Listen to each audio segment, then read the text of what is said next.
Well, howdy doody. I'm back. You know what, man? It's such a lousy ass day out here. I can't stand just sitting in the house all day long. I can't do it. I can't sit in the office. I got to keep moving. So what am I doing? I am going to go to Timbrook Honda and buy some accessories for my brand new Honda Goldwing, which I just think this thing, I feel like this is my first brand new Honda Goldwing because of that color. Isn't it something on how the color of something can just change the way you feel? Yes. And what I'm going to do, I'm going to jump in the Jeep Wrangler Willys and take a ride out to Timbrook. I already called them. They have some of the things that I want. So the good news is I am on the right path to going out there and not just driving out there for the heck of it. Plus I got to get my tag that came off that CB1000. It's not a real big deal, but it gives me an outlet to get the hell out of here. You know, for 30 plus years I've been on my property working. You may not believe that, but I'm truthful. 30 years I've been working off of my property. So it just gets to the point where it's like, I just want to do something else, man. I just want to get out of here. That's why for all the years of me traveling, it's been a great outlet for me just to get away from being stuck in the routine. Wow, a lot of packages here. I gotta pick them up. They're all getting trashed. Wow. Yikes. Man, these Meta glasses, they're challenging in some ways with turning them off and on. And I know what goes on when I look too fast. I get it. It makes you kind of sick on what you're looking at, you know? I kind of get all that. Oh my goodness gracious. Anyways, you know, as you get older in life, it's just incredible how you have different feelings and how you are. And as you get older in life, you can relate with those. I can so relate with being just a little kid in California. And that's what that Goldwing does. It brings me back memories of being just a kid out in California. And the California seems just to have that unique flair to it of just the personality of always having something different and out of the norm from the rest of the country. And for me, that's what that Honda product does. And also, it was truly where kind of my motorcycle days began. And even for my father, it's hard to believe my father, I swear my father bought like a Honda CB 550, a used Honda CB like 750, one of those motorcycles. I swear it was red. And he used to put me in the front of the motorcycle and ride around the neighborhood, up and down the street. And then my brother had some motorcycles. And I had my first dirt bike, a Yamaha YZ80 that I got in California. So the whole kind of motorcycle thing really kind of seemed to be more of the domination of my life in California than it was on the East Coast. Even though when I was only 8 years old, my dad bought my brother a used Honda ZF50. And I remember that. And my dad then bought my brother like a Honda XL 100 or 125, was a green color.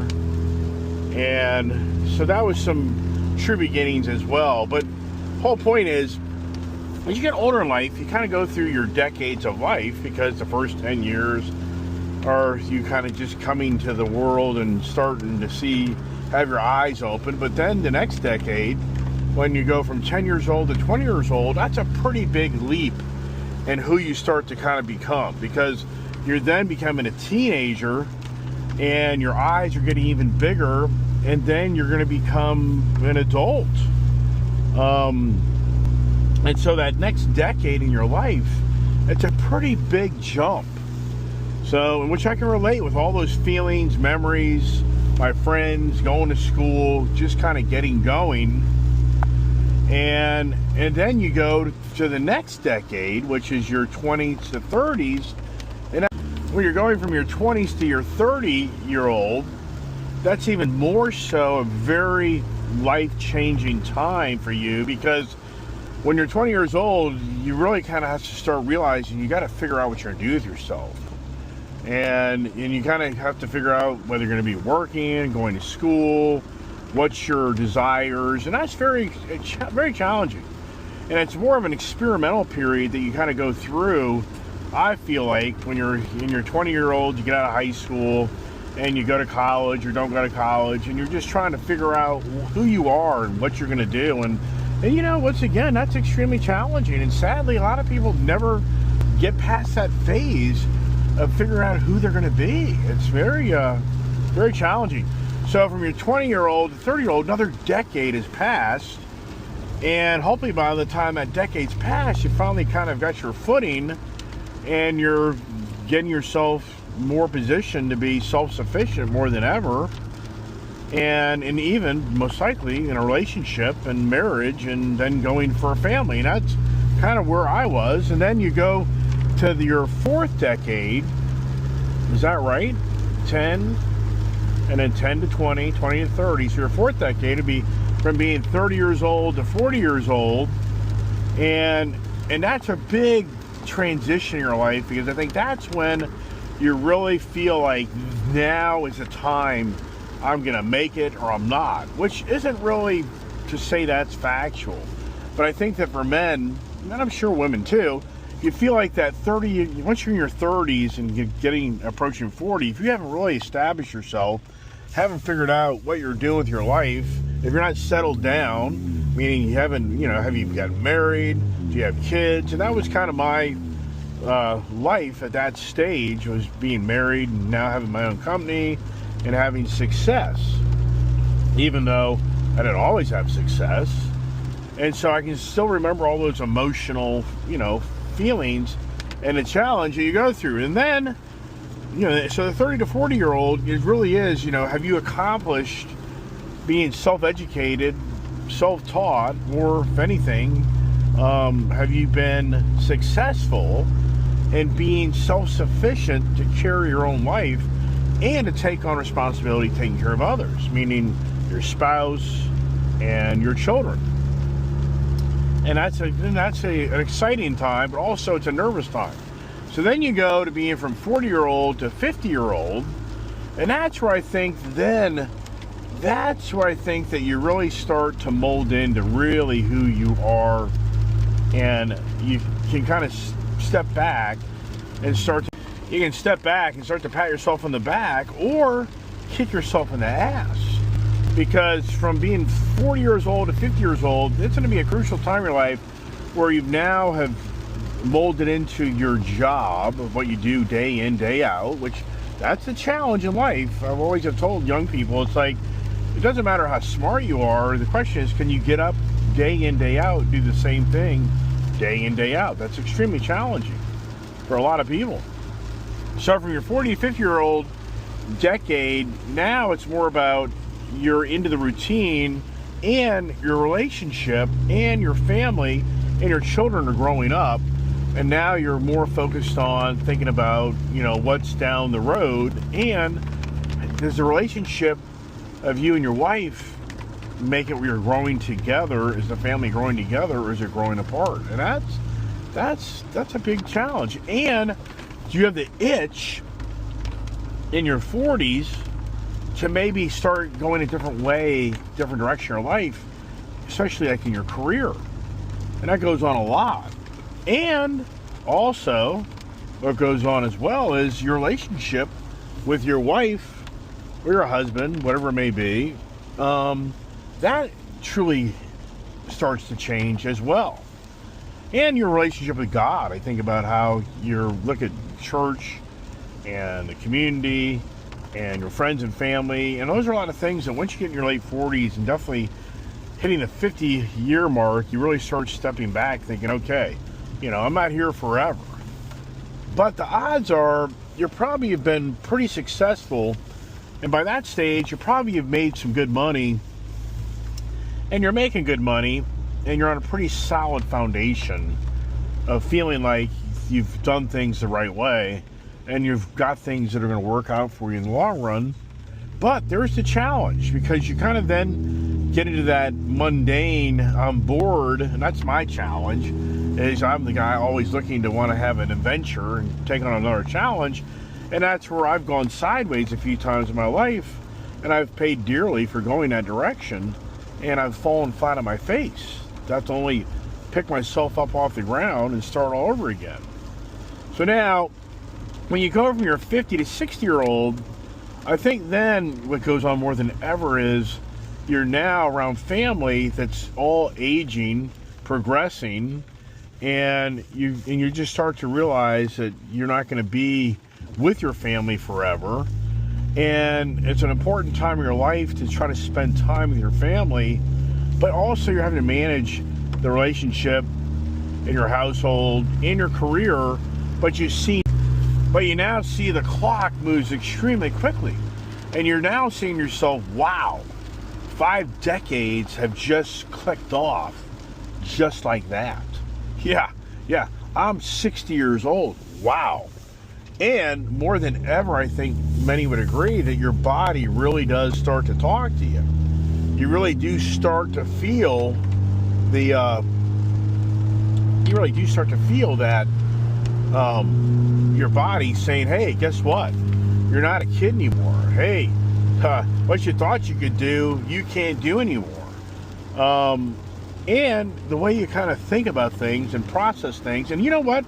I think for women, this is a very challenging time for women, especially that go through their 50s and then hit their 60, because their whole physical makeup changes.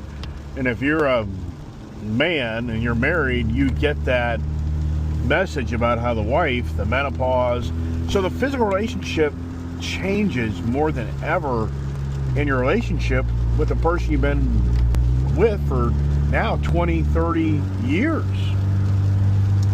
And that becomes challenging. Ask me how I know. So I think when you hit your 60, the 60-year-old is 70, but I haven't done that decade. So I'm still early in the decade, but I can already tell, just being 62 years old and now only 3 months away from being 63 years old, and another year passing my life quicker than you can believe, I can honestly say you really do look at things a lot differently than you did just a few years back, and most definitely 10 years back. And so that's, for me, always been my thought process as I get older is, how many vehicles will I own in my lifetime? How many different vehicles will I own in my lifetime?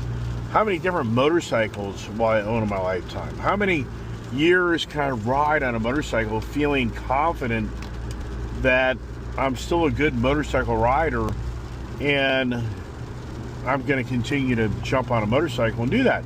And trust me, there's a lot of old motorcycle riders out there, but there's also a lot of motorcycle enthusiasts that have given up the motorcycle because they just start to feel like it just isn't what it was. So keeping that excitement in your life as you get older, I think it's more challenging. I think that's one thing about it. You definitely go into your 6th decade of life. I think the challenge is, I think your attitude starts to really change, which I think in some ways is kind of dangerous, because I think your attitude changes. And I think, like, for me, what I notice is, like, my patience isn't the same. It's a lot shorter. So the aggravation hits me easier than it used to. And my daughter gets a kick out of it because I get aggravated at just the littlest things. It's just unbelievable. So I think that as you get older, you do become more of kind of the grouchy old man to a degree, because you just have been around now for 5 decades, going into 6 decades, and you truly kind of understand what usually plays out. And I think that's really, by the time you hit your 60s, I really think more than ever in your life, you really do start to just see what goes on, and you kind of can really say, well, I pretty much know how that in the end is going to play out. And that's where I think you get the arguments from the older generation to the younger generation, because the older generation's gone through what the younger generation hasn't gone through. Now, why am I talking about this today? You know what? I think it's because of me just being the guy that continues to go out and buy something. And even for me, I think, but why? But why? Why do I have to have this gold colored Goldwing motorcycle, you know, what is that all about? You know, what's driving I have to have the gold one. I can't be happy enough with my white and black one. Yes. And so I think to myself, it's an emotional experience of me being younger and just relating with that color that brings me back to being a kid. And I think that's the most important part as you get older in life is how do you continue to try to keep yourself being a kid instead of growing old and being an old fart and decrepit. And we know from the Hollywood people and all the rich and famous people, what's their number one goal as they get older is to make themselves still look young. All these actors and well-to-do people, well-off people, not necessarily well-to-do people, but if people have all the money, all they do is spend all their money on is trying to make themselves look younger and be younger. I mean, what's one of the biggest industries in the world or the country? It's the pills. It's the pills, man. It's the surgeries. I mean, it's huge. How many people have surgery to recreate their face, and for all the drugs that people are putting in their body to stay feeling young. For all the people that are, I mean, I truly believe there's a lot of people that do roids, that take serious. I think there's a lot of people out there that take supplements, and I think steroids is one of the supplements that a lot of people are on as they get older, because your body. I mean, I'll just tell you straight up. For me, my body, man, it feels like I'm getting old. So, and I know others. You see some of these personalities that are 70 plus years old, and they still act like they're in their 30s or 40s. And you just have to say to yourself, you know, why is this person so still youthful? And the answer is because they're popping pills all day long. Yeah, this thing hauls ass. This Jeep is so much fun. I only wish it had heated seats. I talk about this all the time, how ridiculous it is. This vehicle, $54,000 or $56,000 MSRP sticker, no heated seat. What a freaking joke. I mean, just beyond believable. I know I can put a heated seat in it, but what a joke. And where these manufacturers are, I'm reading articles left and right, man. People are sick of these hard cars. The whole car industry needs a tank. I'm sorry for all you car followers of mine that are car salespeople. Your whole industry needs just to collapse. It needs a whole new reset. It needs just to collapse. It needs to have a total reset on how the industry has abused the profits on these cars like never ever seen. It's just maddening. It's the worst.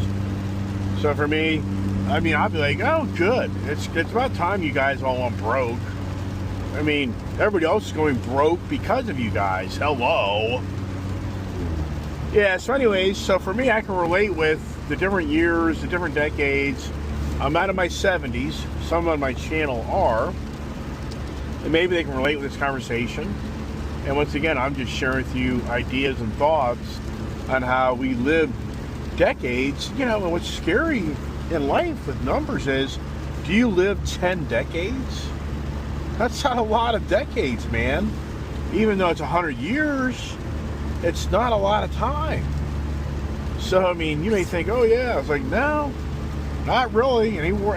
The way we look at numbers and the way our mankind is going with technology, people living 100 years plus, I don't know. I have to say that could go either way with the way mankind has abused itself. But with all this AI and all this supercomputing, you have to wonder. All right, that's all I'm going to say. Shut the hell up.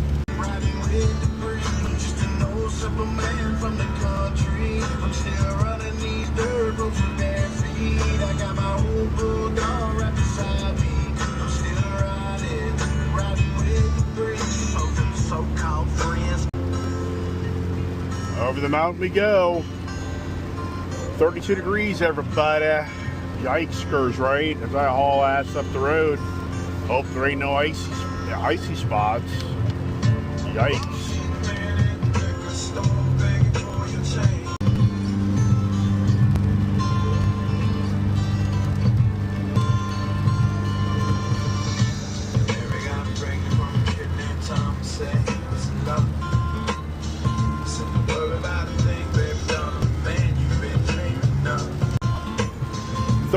on down the mountain. So you got some sun trying to come out on the other side of the mountain here.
And wham bam, thank you ma'am. We are here at Timbrook. You know, I should just have a job here, right? I mean, in so many ways, I'm sure some people are like, yep, you sure should, because you about live here every day of your life. All right. One thing about running these dealerships, which I know because I've owned a lawn and garden equipment dealership, getting this equipment in and out is a major project. So think about this. Every day, they have to find people to put equipment out here. So we got 1, 2, 3, 4, 5, 6, right? 7, 8, 9, 10, 11, 12, 13, 14, 15, 16, 17, 18, 19, 20, 21, 22, 23, 24, 25, 26, 27, 28, 29, 30, 31, 32, 33, 34, 35, 36, 37. 37 units. 37.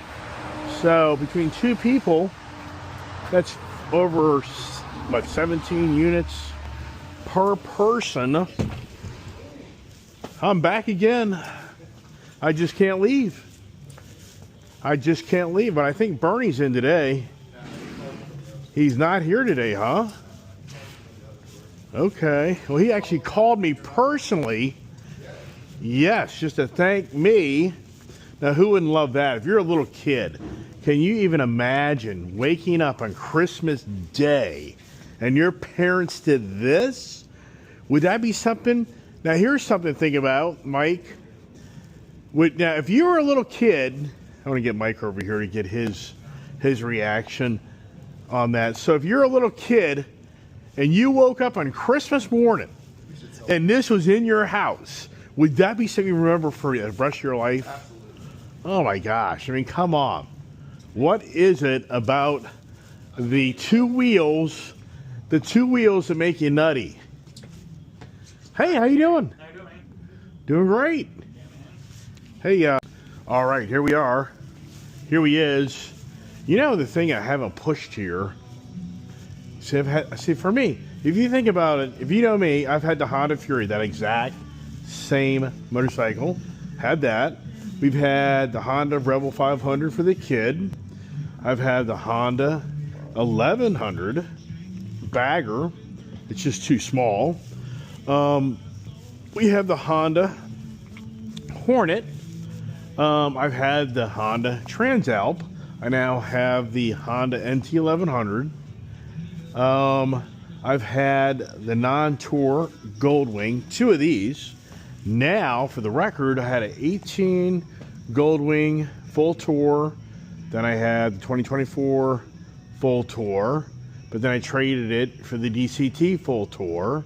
And then I got the Goldwing yesterday. Then I got the trike. I got a phone call. So right now, just thinking off the tip of my tongue, as far as the Goldwings go, I had two 18s. And then I bought a used one of the non-tour. And then I bought the new 2024, traded it for the 2024 DCT. Then I bought the trike, that's 6. Then I bought the Goldwing yesterday, that's 7 Goldwings since 2018. Wow. 7 and 7, that's like basically one a year. Wow. All right, so now back to over here. So we got the CBR 1000R, which, and then I have the Fireblade. Then come over here to the Monkey side. Had the Monkey. I've had the Trail. Back there is the Groms. And then we've had like the 110 Honda, the CRF 300. I've had now, I believe, 3 Talents. I've had a blue, a red, and now a black. The Ranchers, I've had a bunch of Ranchers. I've had a bunch of Rubicons, Foremans. I mean, so here's the thing. What would I buy? I don't think there's anything left. I don't think there's anything left for me to buy from Honda. Wow. Isn't that sad? It is.